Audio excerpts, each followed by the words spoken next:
Hi everyone, it's Claire here, and today's video is a little bit of a departure from my normal cloth pad related videos, and instead I'm going to do a video that quite a few people have requested that I make.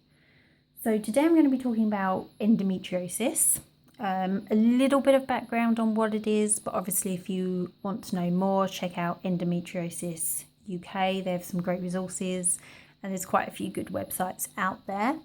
A little bit about what living with endometriosis is like for me and some of the associated things that come along with it, and a bit about dealing with other people when you're telling them you have endometriosis.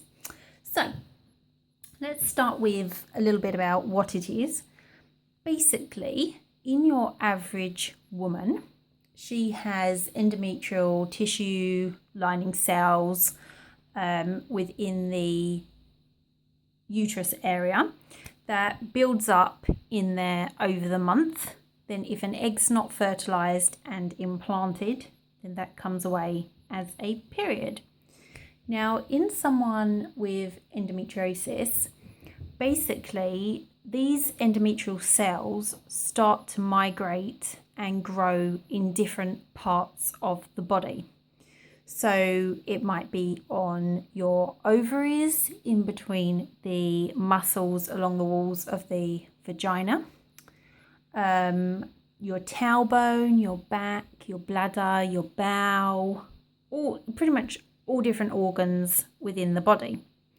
Then when you get your period, all of these extra endometrial cells you've got around your body bleed at the same time as your period, and obviously that blood has no out, there's nowhere for it to go, so that causes localized inflammation around where that area is, and that in turn causes severe pain. It's not just at the time of your period, you can get pain at any point during your cycle. And generally women with endo are estrogen dominant, so they have quite a lot of hormonal problems. So that's a little basic info on what endo is. So endo in relation to me, I have had it's suspected since I very first started my periods. Diagnosis took years and years because I went to the doctors when I was very young and my period started, and they were extremely heavy, extremely painful, loads of clots, etc. And was told by several different doctors, that's just what being a woman is, your periods will sort themselves out, go away and get on with it. So I went back to the doctors in my teens when things were getting worse, and again I was told by female doctors that, you know, I should just suck it up. I'm making a big deal out of nothing. So I pretty much suffered all through my younger teenage years with my periods. I had one particularly horrific time at secondary school. I got sent home quite a bit because I would leak through all the night pads that I would wear. I would layer night pads and then wear cycle shorts underneath my school skirt, but still leak. And my school was actually changing from a standard secondary school into a technology college. And because of that, they had a load of new computers come in, a load of new computer chairs come in. And I had just come off break, so changed all my mini pads, cycle shorts, etc. was all in place. And I went and sat down in class in IT. And within about 15 minutes, I just had a mega gush come out. And I just felt it literally just fly through everything. I stood up and I had covered this new computer chair. So I had to get the male teacher and tell him what had happened. Very embarrassing. Luckily, it was an all-girls school. So aside from male teachers, you didn't really have to deal with like boys or anything. I got sent home because obviously it was all over my skirt and everything. And to this day, I have no idea what happened to that chair. So things pretty much just kept getting worse and heavier. And in my 20s, I went back again to the doctors and got told basically go away until I think I was mid-20s, just after mid-20s, when I woke up one day with excruciating pain in my tailbone. I was not on my period or anything, and I literally could not move because of the pain. I was vomiting everywhere. I couldn't sit, I couldn't lay, I was screaming out. It was awful. So my husband took me down to A&E, and I was told it would be about a 6-hour wait. They wouldn't give me any pain meds. I couldn't sit down, I couldn't stand up. I was vomiting everywhere. The receptionist or nurse that was on the reception area just basically told me, can't I just suck it up and not make such a scene? Well, you try having that amount of pain, we'll see what kind of scene you make. So my husband went online on his phone and found we had a private hospital locally that had a walk-in clinic because it was a Saturday. So we went down there. You paid about £65, but I was seen within 10 minutes of going through the door. A doctor and a nurse came and saw me, and then they called down a specialist from the main hospital who came and examined me. At the time, obviously, they could only examine what they could see, so their best guess was that maybe I had a tumour on my tailbone. They gave it a very long name. I don't remember what it was now. But anyway, I got admitted into the hospital. I was told it was going to cost a fortune because obviously it was private. They could send me back to the NHS, and the NHS would come pick me up in an ambulance and take me back, but I would still have to wait in the queue. So it would still be about 5 hours on a gurney waiting to be seen. So my husband wasn't having that. So his answer was, that's what credit cards are made for. And I was admitted. So I got given a huge shot of morphine in my arse, which was very painful. Nowhere near as painful as the pain I was in, but that will stick with me, sticking my butt in the air and having that jab. But after that, although it didn't take away the pain, it made it so that I didn't really care about the pain. I was pretty high. So they rushed me up for an MRI, which they called in someone to do because being a weekend, someone wasn't there. She actually brought her child with her, apparently, because she had to travel in and it was unexpected. Did the MRI, they made me comfortable overnight, let my husband stay with me because I have phobia of hospital after all the bad experiences I've had. And the next morning I was seen by a specialist who had looked at my MRI and could clearly see my endo everywhere on the MRI. So then I saw a specialist gynecologist there, and I was diagnosed with endo. So it was a very long, drawn out process. This seems to be something that's very common in the UK. I don't know about the US or anywhere else, but it is very common here. According to like Endometriosis UK, the average diagnosis time is like 10 to 15 years for a woman from the first visit to the doctor saying something is wrong. So that to me is highly unacceptable. And being that most of the medical profession, if you like, and the drug companies, etc., is still mostly run by men, hardly any research goes into menstrual related problems. Not a lot of money goes into these problems. It's pretty bad. But there is no cure for endometriosis. So first line treatment is usually to put you on some form of hormone. So it may be a contraceptive or a higher level of hormone to stop your periods. Because if they stop your periods, then it stops the progression of the endo. It doesn't get rid of what you've got, but it stops the progression. For me, I reacted extremely badly to hormones, so that wasn't an option. The only other option after that is they can give you medication to make your periods lighter, but that didn't work for me. And then it's surgery. I'm not a particularly good surgical candidate because I have a lot of endo. And the thing with surgery is it's not a cure. They go in, they remove all the endo, and then you will have relief anywhere from 6 weeks up to a few years, depending on how fast your endo grows back. Then you go in for surgery again. And the surgery itself is quite risky, especially if you have it in quite a few places. I have it on my tailbone, back, bowel, the muscles between my vaginal walls, in my uterus, on my fallopian tubes and ovaries. So it's a lot of surgery, and every time they go in to do surgery, they leave behind scar tissue, which over time builds up and in itself causes similar pain to that the endo causes you. So I wouldn't be the best candidate for surgery because it's likely it would grow back fast and I would end up with one hell of a lot of scar tissue. There's also risks involved when they're going near the bowel, etc. You can end up with a colostomy bag, etc.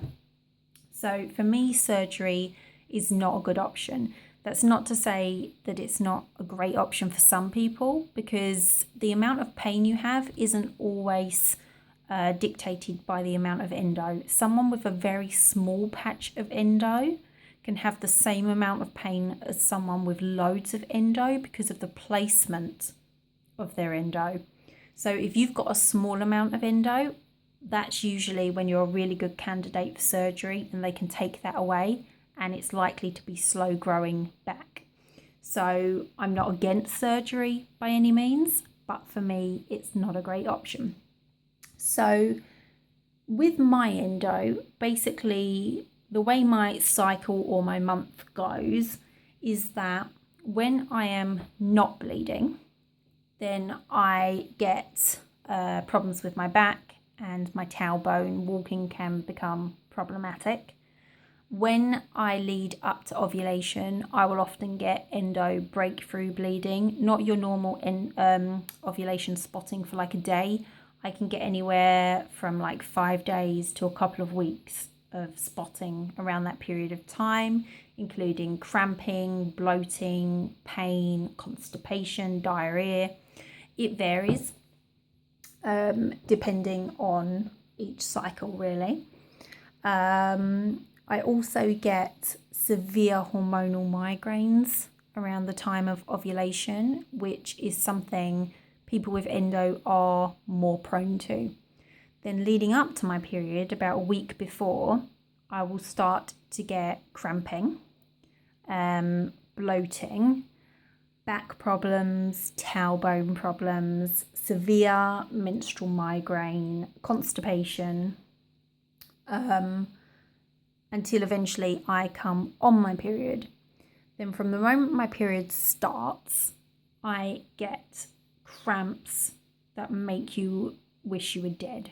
They are that bad that you want to die rather than suffer through them for the next few days, because you think they're going to kill you anyway. They are that horrific. I cannot get myself to the toilet. I vomit. I faint. I get diarrhea where my body just cannot handle the pain any longer. It is pretty darn horrific.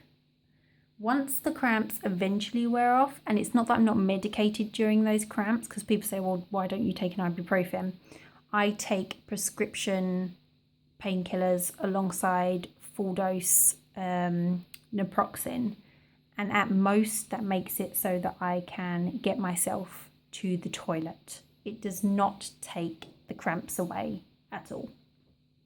So when the cramps do die down, that's when my menstrual migraines will kick back in, the back problems will kick back in, the tailbone problems kick back in, the chronic fatigue that you get with endo gets a lot worse because my periods are so heavy that I become anemic. When I was in disposables, I used to wear 3 night pads in one pair of knickers. then 3 night pads in a second pair of knickers, and then something tight over the top to keep that in place under whatever clothing I was wearing, and that would still last me less than an hour. Now I've changed to cloth pads.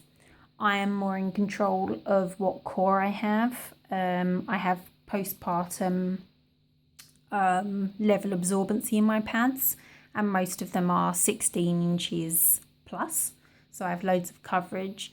So I can get away now with wearing one pad anywhere from 20 minutes to an hour for the first couple of days, and then after that I can wear my heavy pads for a few hours and then change them, because I've really tailor-made those cores and have a few sellers where they really bolster the cores for me. So cloth pads has definitely helped along that line with dealing with the severe heavy bleeding. Some months I do get it where it's so bad it's just pouring out of my legs, like down my legs and stuff, and no pad on this earth will help against that. But for my average insanely heavy cycles, cloth has made a huge difference to that. So then once I come off my period, it takes me about a week to recover because my chronic fatigue gets really bad. The migraines are still hanging around, and during all of this it flares up my existing health problems. So my chronic pain goes through the roof with my nerve pain. So it's pretty horrendous what I have to go through just generally, and you spend your whole month dreading the next period. If I could just, I don't know, just turn off periods with like, as if it was a tap, it would be awesome. I really wish I could take hormonal medication to stop them, but sadly I can't, and I'm only in my 30s, so I don't intend to have a hysterectomy anytime soon. I have a couple of friends with endo that have opted for that route and ended up in a real state from having that. So that really is a last resort and is not something in the UK that's actually standard for people with endo. It really is a last resort, even in the medical profession here. So yeah, that's my endo.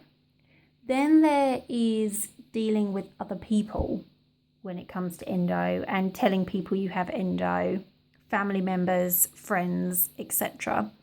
When I first got diagnosed with endo, and even before that, because I don't leave the house from before my period right the way through my period, the most I will go out is once I'm on sort of day 6 of my period for a short amount of time, once the cramping and the real severe bleeding is over with. So generally in the house for at least a week.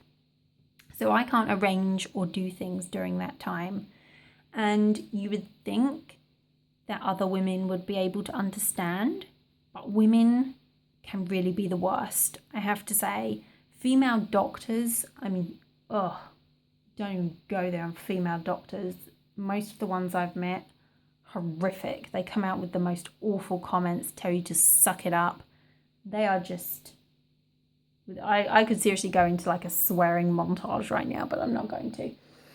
Then you get friends and things where you tell them you can't arrange something that week, or you've had to cancel because your periods come early, or you've got endo breakthrough bleeding or whatever, and they don't get it. This used to really, really upset me. My husband's family, some of them, not all of them, but some of them cannot grasp it. It's like, honestly, I don't know what you'd have to do to get them to grasp what's the matter with me, but they can't grasp it. They don't even try and look up what it is. So it can be difficult when talking to other people and explaining you have limitations because you have endo. But if you are going through that now and you're newly diagnosed, or you experience these symptoms and have to say things to people and get upset about it when they're negative to you, my best advice, and I know it's not easy because it used to upset me, is don't get upset by it, because it's their problem, not yours. I have had this problem since I started my periods, and it's only got worse. And I'm quite fortunate that I'm in the place now where if someone has a problem with it and they are rude or like abusive because I can't do something that I've arranged, or I can't do a weekend that they're coming down because I'm on my period, then I have the attitude of stuff them. It's their problem, not mine, and they're not a very good friend, family member, or whatever if they can't take that on board. My husband is actually even more like worse than me with that. If someone is like unkind about it, or he feels that they're going to upset me because of the way they've reacted, then his attitude is fine.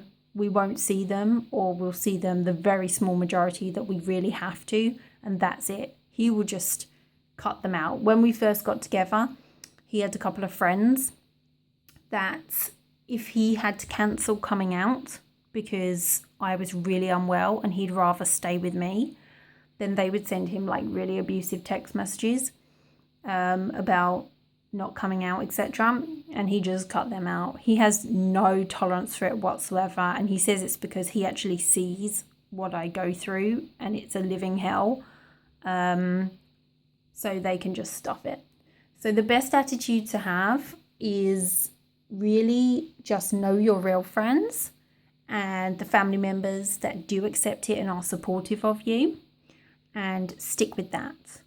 If someone isn't, then it's not a healthy person to have in your life. When talking to women in general, some of the things, if you don't have endo and you're watching this, here's a few things not to say to a woman with endo when they say to you that they have severe cramping and can't do something. Do not turn around and say, well, I have horrendous cramps, but I still have to take the kids to school. I still have to do the cleaning and go to work. Because that is just absurd. When people say that to me, I always say to them, so what do you do when you get your cramps? And 9 times out of 10, they say to me, well, I take an ibuprofen or I take a paracetamol, and then it works. I get on with my day and I take some later if I have to. Well, my answer is, if that is your cramps, they're not that bad. I get it. Cramps aren't nice. No one wants to have cramps, even if it's like mini baby cramps, or if it's cramps that are making you vomit on the floor. No one wants cramps. But don't be insulting someone saying that they should just get on with things when they have endo, because their cramps are nothing near your cramps. Get over your cramps. You should get over your cramps, not them. I'm afraid I really get aggravated by that one. Another one is when you're talking about heavy periods, and if you can't go out or you can't do something because you're going to need like regular toilets, or you're worried about leaking, and then someone says to you, well, I have heavy periods and I manage just fine, you just need to make sure you've got the right pad on or whatever. And then I say to them, well, okay, so you have heavy periods, how often do you change your pad? And it's always like every 4 hours, every 5 hours, or just when I go to the toilet and feel like it. Well, then I'm afraid your period is not as heavy as you've built up in your mind. Because unless you're changing your pad every 20 minutes to an hour, no, it's not that heavy. I get it may be unpleasant for you to have a heavy end period or to have some cramps, but you don't have to justify that yours are worse. It's not a competition, and you don't need to try and make someone feel bad because they're capable of doing less than you're capable of doing on your period. So just, it costs nothing to be compassionate and to just show some kindness towards someone, because if they've shared with you that they have this condition, then obviously they're trying to open up to you or trying to explain why they can't do something or why they're ill so much. Then the least you can do is try and be supportive and compassionate, and not come back with ridiculous statements about your own menstrual cycle that actually doesn't stop you from doing anything. So yeah, that's a little rant there, because I do find it happens a lot, and I do speak to a lot of people via several charities, like Women Through Charities, that have had horrendous problems with friends and families, and they're really upset about it and get stressed out and ill over it even. So that's why that little rant is there, because I really feel for these women. But I'm quite glad I'm at the point where I'm like, well, okay, stuff you. So yeah, that's a bit about endo, about my endo, and how to deal with people when telling you have endo, or if they're negative towards your endo. So if you do have endo, I hope this video has been helpful and shown there's someone out there suffering too. If you don't have endo, I hope it's provided you with a bit of information and background, so that if you do find out a woman in your life has endo, then you can be supportive and kind of have an idea of what they're going through, even if they're not comfortable going into the details of it. It's different for every woman, but there's definitely a lot of pain and suffering involved.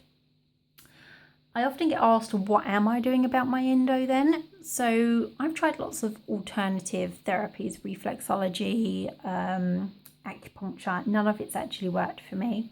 But something I'm about to embark on is doing the endometriosis diet, which is basically cutting out wheat, dairy, coffee, alcohol, sugar, quite a lot of things basically, and coming at it from a nutritional point of view and supplements. I've done a lot of research on this diet and I'm really looking forward to trying it. It's going to be really, really difficult because it excludes a lot from your diet. You have to put a lot more work into your meals. But a lot of women have said that they would never do this diet to lose weight or just be healthier. And they never thought when they started that they could even stick to it. But they've seen anything up to 50%, 60% improvement in their pain and symptoms, and that is what gives them the motivation to keep on the diet. So I'm very much looking forward to trying this diet. I'm actually going to vlog about it, so I will do a vlog entry about the diet and about my plans for the diet, and then I'll keep you up to date on how that's going and how it does affect my endo. So if you do have endo, you might want to subscribe and follow along the diet with me.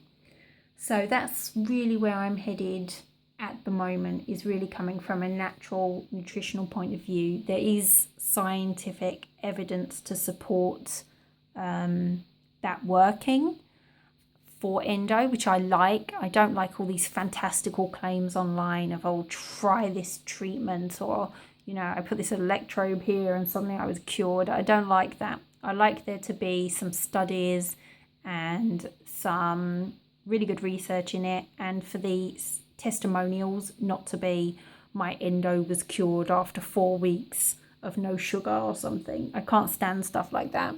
So this does look very promising, and I am looking forward to really trying it out. So that's it from me. I hope you have enjoyed this video. If you have, please give it a thumbs up and subscribe to my channel. There's lots of info on cloth pads and menstrual related things, and I will speak to you soon.